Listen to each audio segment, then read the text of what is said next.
नमस्कार, the wire में आपका स्वागत है। मैं हूं आरफा खानम शेरवानी। उन्होंने मेरे खूबसूरत बेटे को एक टांकों से भरे जिस्म में तब्दील कर दिया। ये 60 साल के एक व्यक्ति का बयान है, कश्मीरी व्यक्ति का बयान है। वो ये कह रहा है कि जब मैंने अपने 27 साल के बेटे को हाथ में लेने की कोशिश की तो पूरे तरीके से उसका शरीर मेरे हाथ से बिखर गया, क्योंकि हर तरफ टांकों से किसी तरीके से उसके शरीर को संभाला हुआ था। उन्होंने कहा कि उसका सर और जो उसका सीना था उस तक में टांके लगे हुए थे और उसकी पूरे शरीर पर करंट लगाने के, इलेक्ट्रोक्यूशन के निशान थे। ये कश्मीर की घटना है। ये एक ऐसी खबर है न जिसमें इंसानियत है, न जिसमें हिंदुस्तानियत है, न उसमें कश्मीरियत है। एक ऐसी खबर जो हमारी सेना, हमारी फ़ौज के ऊपर एक बड़े दाग के तौर पर देखी जा रही है।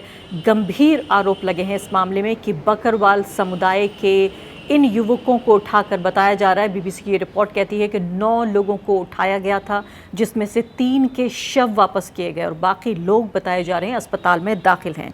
ये पूरा मामला है पुंछ ज़िले का, जहां का बफ लॉज गाँव है। आपको मालूम होगा कि जो पिछले हफ्ते जो गुरुवार था, बृहस्पतिवार था, उस दिन भारतीय सेना के 2 वाहनों पर आतंकवादी हमला हुआ था, जिसमें भारतीय सेना के 4 जवान मारे गए थे, 2 लोग घायल हुए थे। इसके बाद गाँव में जो सर्च ऑपरेशन जिसे कहा जाता है, आर्मी का सर्च ऑपरेशन हुआ है। सर्च ऑपरेशन के दौरान इन 9 लोगों को उठाया गया और ये मामला प्रकाश में आया जब सोशल मीडिया पर ये वीडियो वायरल हुआ। मेरी तो हिम्मत नहीं हुई इस वीडियो को देखने की। एक पत्रकार हूँ, मेरी जिम्मेदारी है, मेरा काम है ये देखना। उसके बावजूद भी यकीन जानिए रोंगटे खड़े कर देने वाला ये वीडियो है। आपके लिए भी, आप में से बहुत सारे लोगों के लिए भी ये मुमकिन नहीं होगा कि ये वीडियो आप देखें। इसके बाकी जो और ज़्यादा बर्बर हिस्से हैं वो हम आपको नहीं दिखाएंगे। इनमें से ये कुछ हिस्से आप देखिए जिसमें बाकायदा एक व्यक्ति अपने जान की बचाने की गुहार लगा रहा है। अधेड़ उम्र का ये व्यक्ति है कि मुझे जाने दो, मुझे छोड़ दो। हम देख रहे हैं यहाँ पर जो आर्मी का यूनिफॉर्म है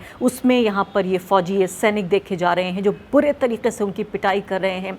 वीडियो का एक हिस्सा ये भी दिखाता है कि कैसे जो नग्न शरीर है इन लोगों का, ये जो पीड़ित हैं, उनके ऊपर एक मिर्ची जैसी, लाल मिर्च जैसी कोई चीज़ डाली जा रही है। और यही कहना है परिवार वालों का भी कि जो लोग बच गए हैं, उन्होंने बताया कि कैसे उनके सामने ही उनके बाकी साथियों की हत्या कर दी गई, इतने क्रूर और बर्बर और निर्दयी तरीके से कि उनको ये बता रहे हैं कि उनके शरीर पर इलेक्ट्रोक्यूशन के निशान है। इसके अलावा बेहद पिटाई की गई है। इसके अलावा उनके नग्न शरीर पर, जननांगों पर उनके मिर्च का पाउडर डाला गया। मुझे नहीं लगता था कि एक दिन ऐसा आएगा कि वाकई ये तमाम खबरें इस तरह की कश्मीर से आपको बतानी होंगी, ख़ासकर एक ऐसे वक्त में जबकि नरेंद्र मोदी सरकार के आर्टिकल 370 के फैसले पर कोर्ट ने भी मोहर लगा दी है और कहा यह जा रहा है कि कश्मीर अब पहले से कहीं ज़्यादा खुशहाल हो गया है, कश्मीर अब पहले से ज़्यादा नया हो गया है, पहले से ज़्यादा भारत का हिस्सा बन गया है। भारत का इस तरह हिस्सा बना है कि फ़ौज का एक हिस्सा, फ़ौज के कुछ जो सैनिक हैं, जो फ़ौजी हैं हमारे, उन पर आरोप इतना गंभीर ये लग रहा है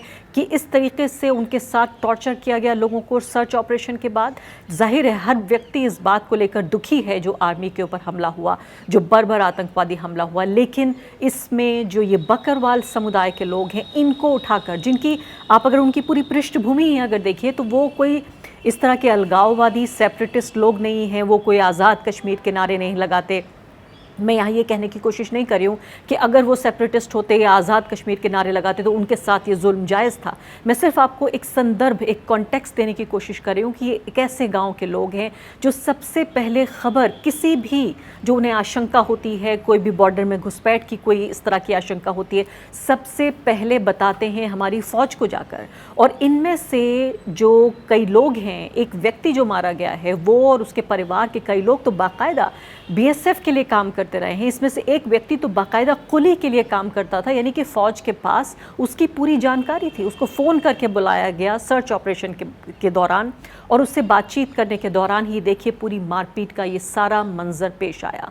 अब अलग अलग जो बयान आ रहे हैं परिवार वालों के, ये भी अपने आप में चौंकाने वाले हैं कि किस तरीके से जो बयानात अगले कुछ मिनटों में मैं आपको बताऊंगी। ये जो 4 परिवार वाले हैं, सफ़ी हुसैन 48 साल के, मोहम्मद शौकर 28 साल के और शब्बीर अहमद 25 साल के हैं। इन्होंने बताया है द वायर को कि वीडियोस में ये जो लोग देखे जा रहे हैं, ये बदनसीब लोग उन्हीं के परिवार के लोग हैं, उन्हीं के रिश्तेदार हैं। और जो यूनिफॉर्म में लोग देखे जा रहे हैं, उनको देखकर पूरे तरीके से वो अपने होशो हवास खो बैठे हैं। जिस पिता का मैं आपसे जिक्र कर रही थी, वो ये कह रहे थे कि बीच बीच में बेहोशी के दौरान जब उन्हें होश आता है तो अपने बेटे को इस तरह से वो देखते हैं। उनका ये कहना था कि ऐसा लगता है कि मेरे सीने में किसी ने 3 गोलियां दाग दी हों। अपने 27 साल के बेटे को मुझे इस अवस्था में देखना पड़ रहा है जहां उसका शरीर भी एक टुकड़े में नहीं है कि मैं उसे बाहों में भी भर सकूं।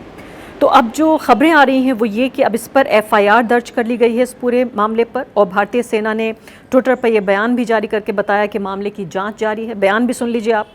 पुंछ राजौरी सेक्टर के बफिलॉज इलाके में 21 से 23 दिसंबर को आतंकवादी हमले के बाद सुरक्षा बलों का सर्च ऑपरेशन जारी है। इलाके में 3 आम नागरिकों की मौत की खबर भी मिली है। मामले की जांच जारी है। भारतीय सेना जांच में पूरा सहयोग और साथ देने के लिए पाबंद है। अब खबर यह है यहाँ पर कि जांच के आदेश दे दिए गए हैं, एफआईआर दर्ज कर ली गई है। एफआईआर दर्ज करनी जो की गई है वो किसी फौजी के सैनिकों के लिए नहीं, उनके नामजद नहीं की गई है, बल्कि अज्ञात लोगों के खिलाफ ये एफआईआर दर्ज की गई है। तो यानी सीधे तौर पे जब साक्ष्य के तौर पर ये वीडियो दिख रहे हैं तो अज्ञात लोगों के खिलाफ क्या खानापुरी के तहत ये किया गया है। दूसरी खबर ये भी कह रही है, आर्मी की तरफ से ही कहा गया है, उनके स्पोक्स पर्सन की तरफ से, कि इन लोगों को मुआवजा दिया जाएगा, हम पूरी तरीके से इंसाफ करेंगे, और साथ ही जो उनके परिवार वाले हैं उनको नौकरी की भी घोषणा की गई है। अब यहाँ मैं आपको बताना चाहती हूँ कि कितने मजबूर और गरीब ये बकरवाल कम्युनिटी के लोग हैं। ज़्यादातर गाय भैंस चराने का ये काम करते हैं, दूध का कारोबार करते हैं। ज़्यादातर इनको खाना बदोश एक तरह से उनको कहा जाता है, और ये लोग ऐसे हैं कि जिनके पास इतने भी रिसोर्सेज नहीं हैं। एक बयान में पढ़ रही थी द हिंदू की रिपोर्ट में कि ये किसी तरीके का कोई विरोध प्रदर्शन भी कर सकें, उतनी ना तो हिम्मत है, ना इनके पास कोई रिसोर्सेज हैं। खुद इतने गरीब लोग हैं कि किसी तरीके से अपना गुजारा करते हैं और कुली का और छोटा मोटा ये काम करते हैं। ज़्यादातर लोग गाय भैंस चराने का और मवेशियों का, इन सब का कारोबार करते हैं। तो इनके ऊपर ये बड़ी आफत आई है ऐसे वक्त में जब पहले से कहीं ज़्यादा कश्मीर अब भारत का हिस्सा हो गया है। तब उस कश्मीर के में रहने वाले जो रेजिडेंट्स हैं, स्थानीय जो नागरिक हैं, उनके साथ ये सुलूक किया जा रहा है। अब दूसरे नागरिक का ये पता चल रहा है जो सफ़ीर अहमद हैं, वो किसान थे और खेती करके अपना गुजारा करते थे। जम्मू कश्मीर पुलिस के जो डीएसपी हैं, नूर जो हैं, दावा कर रहे हैं वो, उनके परिवार वाले, वो कह रहे हैं कि जम्मू कश्मीर पुलिस के एक डीएसपी ने शाम को 7 बजे उन्हें फ़ोन करके बताया कि 3 लोगों की सेना के कैंप में मौत हो गई है। उसके बाद हम 6 सेना के कैंप में गए और हमें बताया गया कि 3 लोगों की मौत हो गई। कैंप के अंदर पुंछ के ज़िला अधिकारी, एसपी और सेना के कई अधिकारी मौजूद थे। तीनों का पोस्टमार्टम चल रहा था। पोस्टमार्टम के बाद हमें उनके चेहरे दिखाए गए। प्रशासन ने हमें मदद का वादा भी किया गया, और लेकिन वो ये कह रहे हैं कि जो लोग इन्होंने हमारे साथ किया वो बहुत जालिम लोग हैं। इसमें महिलाएं भी हैं, चश्मदीद गवाह, जो बता रही हैं कि कैंप के पास से गुजरते हुए उन्होंने लोगों की चीखने चिल्लाने की, उनकी आहटों की, उनकी आहों की आवाज़ सुनी। यानी जब ये सारा जुल्म और ज़्यादती, ये क़यामत बर्पा हो रही थी जब इन लोगों पे, तब वो औरतें जब वहाँ से गुज़र रही थीं, तब उन्होंने बाकायदा उन लोगों की चीख पुकार, आहें, ये सब कुछ उन्होंने, औरतों ने सुनी। उन पर क्या गुज़र रहा होगा।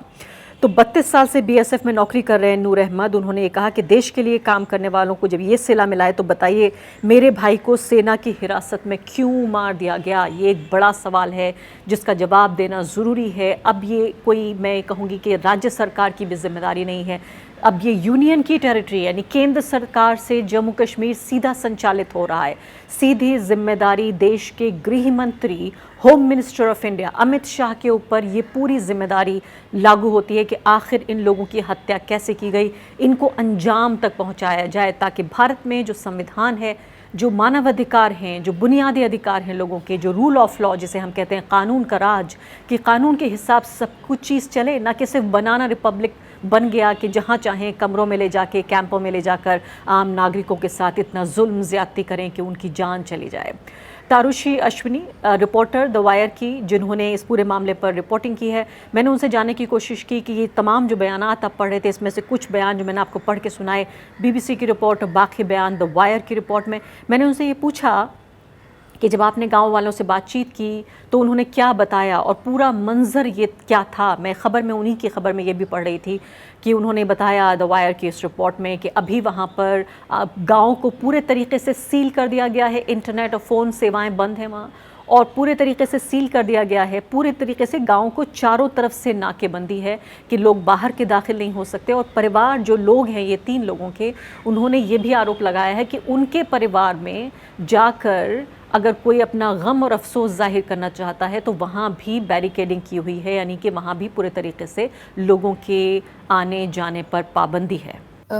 ये मामला बेसिकली फैमिली की नज़रों में तब आया जो पुंछ में तोपा पीर गांव में जो 3 फैमिलीज थी बेसिकली, जिनके जो रिलेटिव्स थे, बेटे थे, भाई थे, अ, उनको बेसिकली उनकी बॉडीज लोकल पुलिस ने हैंड ओवर की और उनको ऐसे ऐसे बताया गया कि इनकी डेथ हो गई है and they have been found गांव के नज़दीकी जहां रिसेंटली गन फाइट हुई थी उसी इलाके में इन डेड बॉडीज को पाया गया। ऐसा फैमिलीज को बताया गया था कि इनकी बॉडीज जो हैं ऐसे सर्कमस्टांसेस में पाई गई जहां गन फाइट हुई थी पिछले ही दिन, जो कि था 21 दिसंबर। उसके अगले दिन 22 को इनकी फैमिलीज को इनकी बॉडी रिसीव हुई और सारे जो टॉप ऑफिशियल्स थे, डीआईजी, एसएसपी लेवल काडर जो थी, वो सारी मौजूद थी इन 3 लड़कों के, शौकत, शब्बीर और सफ़ीर के बरियल्स में फैमिली मौजूद थी। बट उस गांव का माहौल फिलहाल इस तरीके का है कि वहाँ पे the area has been cordoned off. वहाँ पे आपको आने जाने की इतनी आज़ादी नहीं है कि आप जैसे पहले आ जा सकते थे, पुलिस सर्वेलेंस के बगैर आप आ जा सकें। लोकल्स के लिए भी वहाँ जाना थोड़ा सा ज़्यादा मुश्किल कर दिया गया है ताकि आप वहाँ ज़्यादा पब्लिक प्रेजेंस ना पाएँ। पब्लिक प्रेजेंस और लोकल प्रेजेंस से ज़्यादा भी फिलहाल वहाँ आर्मी प्रेजेंस है। एंड जब इन फैमिलीज़ को पता लगा, उन्होंने पहली चीज़ उनका यही था, दे वांटेड टू अंडरस्टैंड कि ये चीज़ कैसे पेश आई, क्योंकि जो रिसोर्सेज से, ग्राउंड से पता लगा है, सोर्सेज से, वो ये चीज़ है कि उनमें से जो एक लड़का था शबीर, वो जो है आर्मी के लिए ही पोर्टरेज करता था। वो आर्मी के साथ ही पोर्टर की तरह काम करता था। तो आर्मी को उसकी फुल मालूमात थी कि वो कैसा लड़का है, उसकी क्या फैमिली है। इवन जो शबीर का छोटा भाई है वो भी आर्मी के साथ ही पोर्टर है।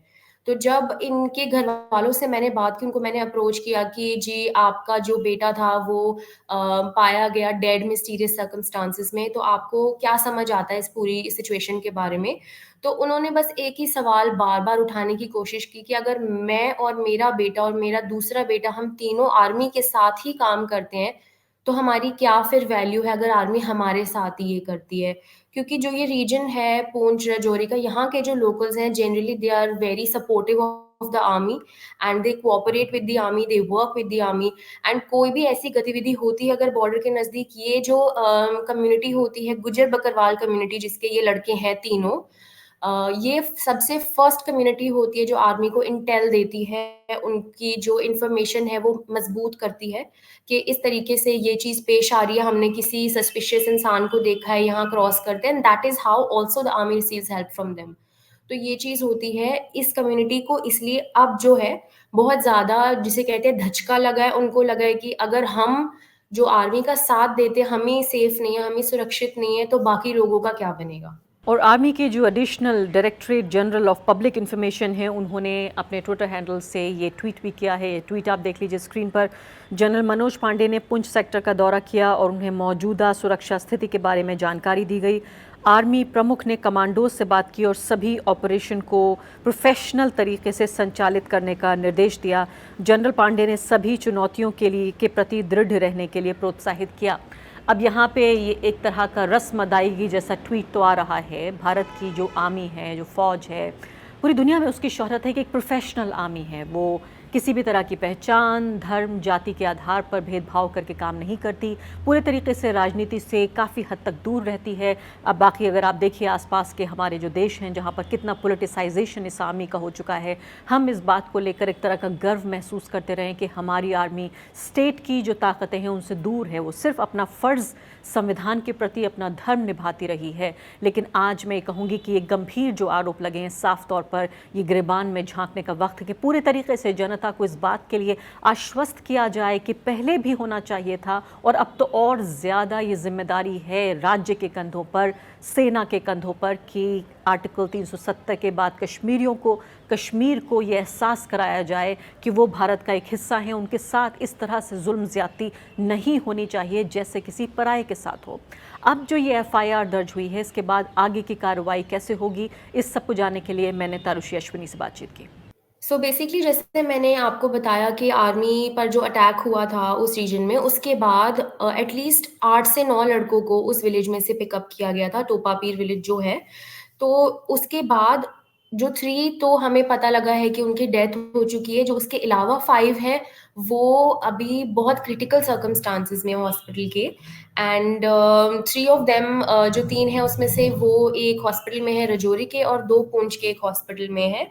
इसके बाद जब हमें पता लगता है कि एफआईआर हुई है, एफआईआर फिर भी अभी अनआइडेंटिफाइड पर्सन्स के खिलाफ हुई है। एफआईआर में आर्मी ने, पुलिस में कहीं भी स्पेसिफाई नहीं किया कि वो कौन लोग हैं, जबकि फैमिलीज आइडेंटिफाई कर रही हैं वीडियोस में से कि ये जो वीडियो है जिसमें आर्मी वाले हमारे लड़कों की पिटाई कर रहे हैं, ये हमारे लड़के हैं। येट जो एफआईआर है उसमें आप देखते हैं कि बिल्कुल भी आर्मी सोल्जर्स ऐसे कोई टर्म मेंशन नहीं है। The FIR is against unidentified persons. And इससे भी फैमिलीज जो हैं वो डिस्टर्ब हैं, क्योंकि वो कहते हैं कि if there is a video, people are being identified, आप देख सक रहे हैं कि वीडियो में कौन कौन है, आप समझ सक रहे हैं कि वीडियो में क्या हो रहा है, कौन सी जबान का इस्तेमाल हो रहा है, और वो टिपिकली एक यूनिफॉर्म में आप देख सक रहे हैं सोल्जर्स हैं, तो फिर अनआइडेंटिफाइड पर्सन के खिलाफ आपकी क्यों एफआईआर है। इवन जैसे मेरी एक जो सिविलियन थे, जिनकी इसी पिटाई में मौत हुई, जिनका नाम सफ़ीर हुसैन है, उनकी जो फैमिली में जो उनके एल्डर ब्रदर हैं, उनका नाम नूर अहमद है, वो हेड कांस्टेबल रह चुके हैं बीएसएफ में। 32 इयर्स की उनकी सर्विस रही है एंड वो पूरी कंट्री में सर्व कर चुके हैं। और उन्होंने मुझसे यही शेयर किया कि वो ऐसी-ऐसी जगह पे सर्विस कर चुके हैं जहाँ के लिए सब मना करते थे। तो उनका ये कहना है कि अगर मेरे भाई के साथ ये हो सकता है, मेरे हेड कांस्टेबल होते हुए, तो फिर जो नॉर्मल अवाम है वो कितनी हिफाजत में है, कितना उनको सिक्योरिटी मिल सकती है जब एक पुलिस वाले के घर में ये वाकया पेश आ सकता है। तो विलेज में अभी जो एटमॉस्फेयर है तोपा पीर में, वो बहुत एक अनसर्टेनिटी का है, एक थोड़ा-सा उनको एंग्ज़ायटी ज़्यादा है, प्लस उनको ये है कि ये सिचुएशन आउट ऑफ प्रोपोर्शन ना हो जाए। इवन जो 3 लोगों की डेथ हुई है, 3 सिविलियंस की, उनकी सब मैरिड हैं, सबके बच्चे हैं, सबकी फैमिलीज़ हैं। इवन उनमें से 2 की वाइफ्स प्रेग्नेंट भी हैं। तो ऐसे माहौल में हर चीज़ सिर्फ़ टेंशन को एस्केलेट कर सकती है। एंड विलेजर्स में भी एक तरीके का डर है और एक तरीके का, जिसे कहते हैं, उनके अंदर एक ऐसा सेंटिमेंट है कि अगर हम आर्मी के कंधे के कंधा मिला के चलते हैं, तो हमारे साथ ऐसा क्यों, और ऐसा बिहेवियर जिसमें क्वेश्चनिंग नहीं हुई है, वो मामला डेथ तक पहुंच चुका है। द वायर के और वीडियोस देखने के लिए सब्सक्राइब करें और बेल आइकन पर क्लिक करें। स्वतंत्र पत्रकारिता की आर्थिक मदद करने के लिए डिस्क्रिप्शन में दिए गए लिंक पर जाएं और अपनी राशि चुनें।